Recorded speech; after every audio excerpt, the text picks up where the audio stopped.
আজকের এমন একটি স্বাধীন এবং মুক্ত পরিবেশ অর্জন করতে সোমবার সকালে জাতীয় প্রেস ক্লাবে ঢাকা সাংবাদিক ইউনিয়ন ডিইউএস এর বার্ষিক সাধারণ সভা অনুষ্ঠিত হয়েছে। এই সভায় প্রধান অতিথি হিসেবে অনলাইনে যুক্ত হন বিএনপির ভারপ্রাপ্ত চেয়ারম্যান তারেক রহমান।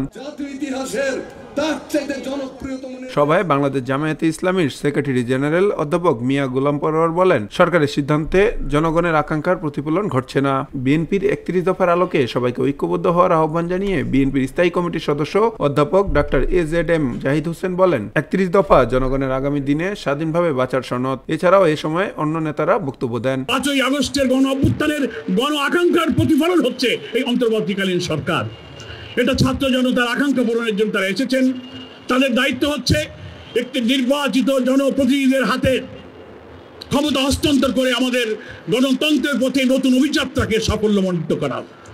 এবং আমরা মনে করি এই অন্তর্বর্তীকালীন সরকারের সকল সিদ্ধান্ত, সকল পলিসি, সকল ভূমিকা সবকিছুর মধ্যে গণ আকাঙ্ক্ষার প্রতিফলন থাকা উচিত। কিন্তু ৩ মাস অতিবাহিত হচ্ছে, এই ছাত্র জনতার এই রক্তদান, এই আত্মত্যাগের মধ্য দিয়ে মানুষের যে গণ আকাঙ্ক্ষার প্রতিফলন ঘটেছিল, ৫ই আগস্টের যে চেতনা আমরা লক্ষ্য করছি, দুঃখজনক হলেও দুর্ভাগ্যজনক হলেও অন্তর্বর্তীকালীন সরকারের কোনো পলিসি, কোনো সিদ্ধান্ত সেই গণ আকাঙ্ক্ষার সাথে মিলছে না, সেই গণ আকাঙ্ক্ষার প্রতিফলন ঘটছে না। দেশনেত্রীর ঘোষণা ছিল ভিশন 2030 2017 সনে, সেটি ডিসেম্বরে এই ভারপ্রাপ্ত চেয়ারম্যান ২৭ দফা রাষ্ট্র সংস্কারের মেরামতের কর্মসূচি দিয়েছিলেন। আর সকল বিরোধী দল মিলে জুলাই 23 সনে ৩১ দফা রাষ্ট্র মেরামতের কর্মসূচি হিসাবে গ্রহণ করেছেন। অর্থাৎ এটি এখন জনগণের দফা, এটি দেশের মানুষের আগামী দিনের বাঁচার সনদ। কাজেই সেটির নেতৃত্ব দিচ্ছেন জনাব তারেক রহমান। সেখানে এমন কোনো কথা লেখা নাই, কোনো প্রফেশন, কোনো সাবজেক্ট, কোনো সেক্টর কোনো অনুপস্থিত আছে। বর্তমান সংস্কার কার্যক্রমে বর্তমান অন্তর্বর্তীকালীন সরকারের সঙ্গে বিএনপির কোনো মতপার্থক্য নেই জানিয়ে বিএনপির ভারপ্রাপ্ত চেয়ারম্যান তারেক রহমান বলেন, জনগণের নিত্য প্রয়োজন পূরণ না করতে পারলে সংস্কার কোনো কাজে আসবে না। অপশক্তি দেশের ভেতরে এবং বাইরে থেকে বাংলাদেশের পক্ষের শক্তির মধ্যে ভুল বোঝাবুঝি সৃষ্টির পায়তারায় লিপ্ত হয়েছেন।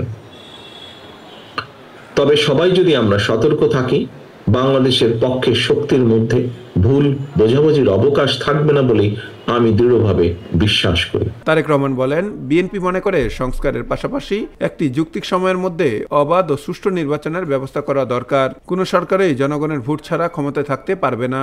জনগণের রাজনৈতিক ক্ষমতায়ন প্রয়োজন। ভোটের অধিকার প্রয়োগের সুযোগ পেলেই জনগণ তাদের রাজনৈতিক ক্ষমতা প্রয়োগ করে গণহত্যাকারী, খুনি, লুটেরা, পলাতক স্বৈরাচার এবং তাদের দোষত্বকে রাজনীতির মাঠ থেকে বিদায় করে দিতে সক্ষম হবে। এ কারণেই বিএনপি মনে করে সংস্কার কার্যক্রমের পাশাপাশি একটি যৌক্তিক সময়ের মধ্যে অবাধ, সুষ্ঠু, নিরপেক্ষ নির্বাচন অনুষ্ঠান অবশ্যই প্রয়োজন।